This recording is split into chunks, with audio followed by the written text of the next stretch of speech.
Yeah, that's not a thing that we don't communicate about. That's very heavily communicated before the game. It's between him and the pitching department, and they'll give me a card. We'll talk about it, and we'll come to the conclusion that he's available or not. So I thought it was a big step for him to, after 29 pitches to kind of come back out. This was his second back-to-back in, I think, a span of probably 10 days. So I think these are important steps for him to kind of get back to the consistency that we're looking for and the guy that we want.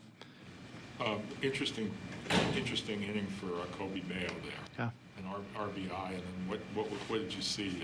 What happened after that? Man, I was excited that he was aggressive on the bases. The throw was low. They did a good job of cutting it. Coby got himself in a rundown right there. He probably thought that the play at the plate was going to be closer than it was. He's, new to the big leagues, learning the speed of the game. He gets himself in a rundown. Now, he's an infielder, right? So when we're in spring training talking about rundowns, one of the things that we constantly talk about with our infielders is not crossing the line. Because if there's contact with the infielder, then it's I think they call it a type 2 obstruction, and then you automatically get second base. So I think instinctually, Coby kind of sought out the contact right there with the infielder, which, visually it probably didn't look the best, but I think most coaches will probably go, not a bad baseball play. Just didn't work our favor. Umpire made a good call. What did you see from Dean Kremer today? Threw the ball good, kept the ball down. Just kind of like looking at, inning to inning, watched a couple of them. It seems like the ball was on the edges, not down the middle. Most of the day it was competitive. Pitch count got up. I think it was over 100 going into the last batter. If you ask Dean, he'll probably say that he should have had that pitch count in the 7th or 8th inning. But nonetheless, to me, he threw the ball great. We need to throw up zeros right now with where everything's at.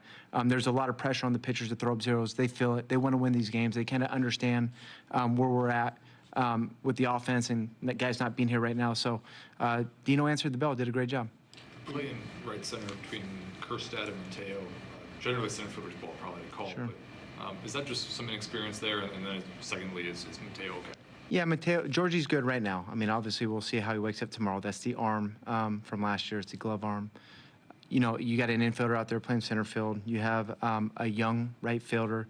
I think things like that happen. I think just feel fortunate that, one, nobody got hurt, that we didn't have part 2 of Georgie's collision from last year, and then 2, we got the ball. Thank goodness, because that would have been ugly had we not.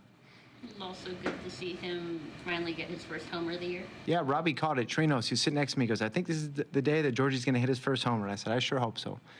Turned out to be, it was a 2-run homer or 3-run homer? 2? Yeah, big one, big ball, game-winning blow for us. So I feel like he's been swinging the bat better. If you guys, watch the games at bat to a bat, there's some really good feelings about him in the box right now. Good chance he'll be back out there tomorrow. Jackson's gotten an opportunity to run with the leadoff spot more so than most 21-year-olds would. How have you seen him respond to that? He's doing great, and I told him when I, took over the seat, I said, Jay, you're going to play every day, right or left. We'll give you a blow when we need to give you a blow, essentially. It might be against a righty if you need one. It might not just be a lefty. And I said, in terms of hitting leadoff, you're going to be in there for the time being. We'll see where it goes. We got a lot of good players coming back. But, you look at the bottom line on the kid right now, it's pretty impressive. So he's done well on the spot, and everybody knows who he is. That's for sure.